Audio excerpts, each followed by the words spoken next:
Well, good afternoon and thanks for joining us. I am Hoyt. Journey Taylor is working on a project today. Right off the top, the LEARNS Act back in effect in Arkansas for now. That's the result of a decision by the state Supreme Court to an appeal. The sweeping education reform package pushed by Governor Sarah Huckabee Sanders drew a lawsuit from public school advocates hoping to stop it. They claimed, and a lower court agreed, that lawmakers didn't vote on it properly when they moved to have the law take effect right away. But after that lower court judge put a temporary hold on implementing it, State Attorney General Tim Griffin led that appeal to reverse that. And by a split majority vote, the High Court sided with the AG. But their opinion avoided deciding the main question over the voting process. So now it heads back to the lower court, where Judge Herbert Wright has a hearing scheduled for next Tuesday. But with a majority of justices supporting the state's arguments, and more importantly, putting the law back in effect, Governor Sanders is calling this a huge win. She echoed earlier accusations that the law's opponents were, quote, playing political games with our children's future. We'll have more on today's developments on LEARNS later on, beginning with the THV 11 news at 5. But our other big headline after this morning, big hail hitting central Arkansas. I mean, just check out this video. Unbelievable. It came in from Hot Springs yesterday. I know I live down that direction. I had fingers crossed and just a mess all over. Yeah, did you see any damage? Were your vehicles okay? Everything's fine in That's my good. house. Just a couple of flowers, that maybe need to have some stuff brushed. Yeah, a lot of people were cleaning up from busted windshields, busted windows in their homes, roof damage. This storm affected a lot of folks. It shot up into the atmosphere over 60,000 feet. That's a very powerful updraft that holds those hailstones up for quite some time. And then once they get heavy enough, they come down in the size of tennis balls, baseballs, and even softball size. Yeah, the biggest one that my wife was able to pull out was about 2.5 inches. It looked like a little mini football. Yeah. And others saw much more bigger pieces than that, and that's why we're getting so much. But is it gone? Are we good now? We got a break today. Okay. That's the good news, but there's still more storms possible going to the next few days. But let's talk about what's happening out there today. We've got plenty of sun. Those clouds are starting to bubble up somewhat. Temperatures are heating up into the low to mid 80s, already 87 in Little Rock. Here's the radar. It's pretty much quiet across a large part of Arkansas. The only thing I'm seeing right now are a few showers trying to develop into Independence County, also Jackson County. But this afternoon is not going to be a repeat of what we saw yesterday. There's a slim chance we could see an isolated stray shower or storm, but that's about it. Now, as we go into tonight, nasty storms are going to develop into Oklahoma.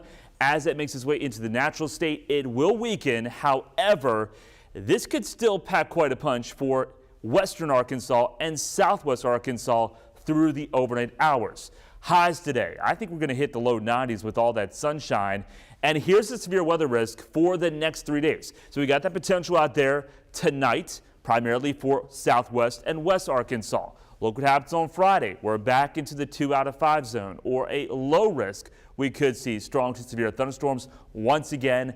Large to very large hail is on the table, and we have to watch out for later Saturday, really Saturday evening into Saturday night, as another complex makes its way in here from the northwest. And all these situations do have the potential of producing large hail and also damaging wind gusts. I'll have more on timing and your weekend forecasts coming up. Nathan, thank you. And as you can tell by that graphic there, we're not the only ones who are cleaning up storm damage, and we're not the only ones bracing for another round of heat and severe weather as states clean up from the strong winds and possible tornadoes. CBS News' Jared Hill has this report. Powerful late spring storms pummeled the South Wednesday as hail pelted parts of Arkansas. Massive tornadoes tore a path through Georgia and Alabama. Look at the stuff flying. In Eufaula, a twister knocked down trees and power lines. It was like boom, boom, boom, boom, boom, boom, boom. Pulling the roof off Brittany Shade's apartment building. I was very scared. My heart was beating real fast. I ran in the room to get my little girl. The wet weather comes as intense heat is cooking Texas. We take a break like every 20 minutes, drink water. Parts of the Lone Star State are set to top triple digits for much of the next week, making conditions for anyone working outside not just difficult, but potentially dangerous. Summer camps in South Florida are limiting time outside. Courts and playing fields empty with a heat advisory. It's just too hot to be out. Unless, of course, like these kids, you're in the pool. Jared Hill, CBS News. Most viewed on THV11.com this Thursday, $8 million of illegal drugs. That's how much has come off the streets in Arkansas in just a week. And even state police are admitting this is unusual for them to remove that much in such a short time. On the last 2 Mondays, ASP managed to seize $2 million worth of fentanyl and more than $6 million worth of cocaine in 2 different traffic stops. Both happened on I-40. We swore into this agency to protect the lives of Arkansas, so anytime we see this removal of this amount of illegal drugs coming off your interstates, it makes you feel good. And yesterday, Attorney General Tim Griffin asked federal lawmakers to pass the HALT Fentanyl Act, which would designate all fentanyls and their analogs as Schedule I drugs. The act has already passed in the U.S. House. 3 people are in jail this morning in connection with the death of a teenager in Pine Bluff. It's a case from back on June 9th when police found the body of a 17-year-old in a car just a few blocks from the UAPB's campus. Now, 16-year-old Otis Tyler, 17-year-old Kyria White, and 19-year-old DeMonte Harris have all been arrested, charged with capital murder. All 3 being charged as adults as well. We won't show the photos of the minors since they're not 18. Detectives tell us they are looking for another suspect, one more, in this murder case. Continuing coverage today at noon, lawmakers have signed off on pay raises for state workers, but not after fielding complaints that increases are strictly based on performance reviews. That severely limits the number of people that will get the extra money. Out of more than 20,000 state employees, a little more than 5,000 rated highly enough on a 1 through 5 scale. Now, lawmakers tried earlier this year to rework the system and try to get more employees raises, but Governor Sanders voiced opposition, and so the bell curve standard stayed in place. And last week, the governor ordered the workers rated as either high performers or role models to receive those pay bumps. Lawmakers signed off on that order yesterday, but a more complete plan means thousands have to wait at least another year. So the expectations for a new salary were for naught. We are trying to do a new pay plan study and a new performance evaluation system to go hand in hand. Now, the governor could call the legislature into a special session, but otherwise it could come up next year in the fiscal session. Well, if you are a dog owner, if you are a dog owner, listen up. Arkansas veterinarians are reporting a spike in respiratory illness cases, specifically the canine flu. Vets say that common signs of this illness include cough, sneezing, runny nose, and drainage. Dr. Sandy Jernigan says that she recommends getting your dog vaccinated for influenza, but unfortunately, that vaccine's in short supply right now. We essentially have been out of the vaccine since February and haven't been able to get our hands on any. A lot of the dogs that would normally be protected don't have access to that vaccine at the moment.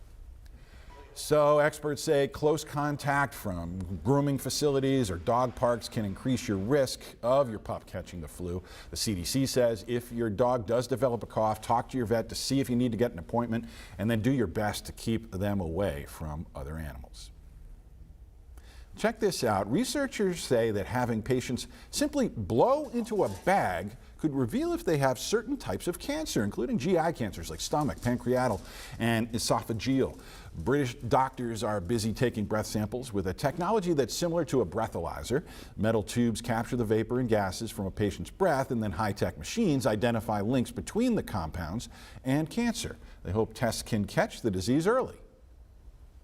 If we wait too much and the patient has an early cancer, then it becomes late cancer by the time the patient have very definitive symptoms. Researchers have been perfecting the technology for about 15 years and hope to deploy the devices in doctors' offices within a few years. The Republican field for the presidential nominated got a little more crowded today as Mayor Francis Suarez filed to run. He is the mayor of Miami, 45 years old, the only Hispanic candidate in the race so far, declaring his candidacy with the Federal Election Commission just a day after the GOP frontrunner, Donald Trump, appeared in court on federal charges right there in Suarez's city. He is the president of the U.S. Conference of Mayors. He gained national attention for his efforts to lure companies to South Florida, trying to turn the city into the next Silicon Valley.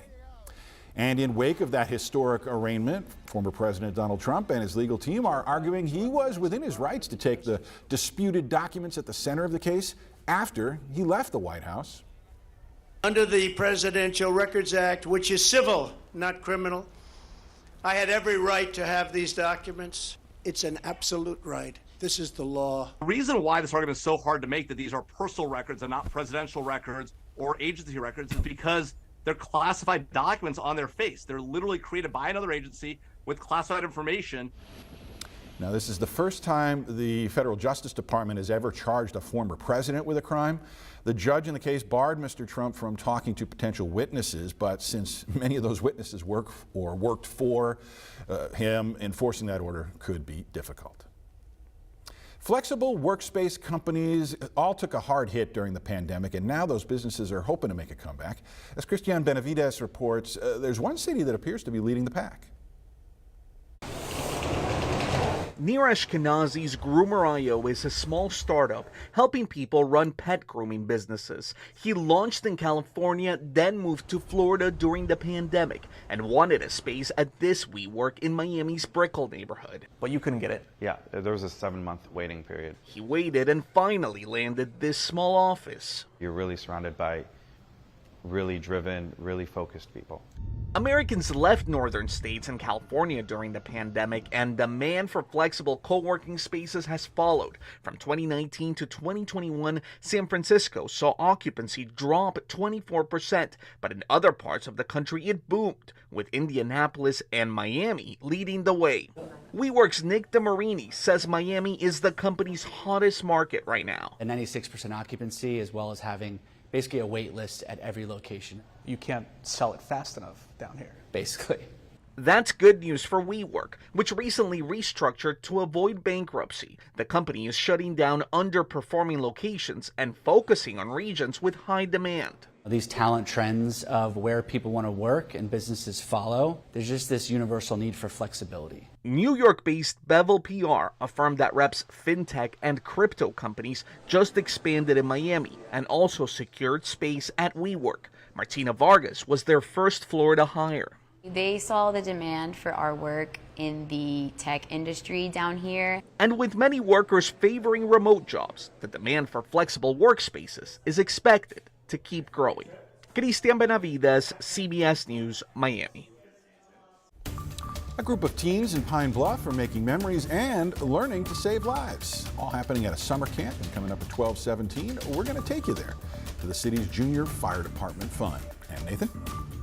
And it's a hot and humid day around the region, but we don't have a lot of fuel for storms to develop this afternoon. Different story tonight, Friday, and also into the weekend. I'll have more of the timing of our next clusters of showers and storms moving in coming up.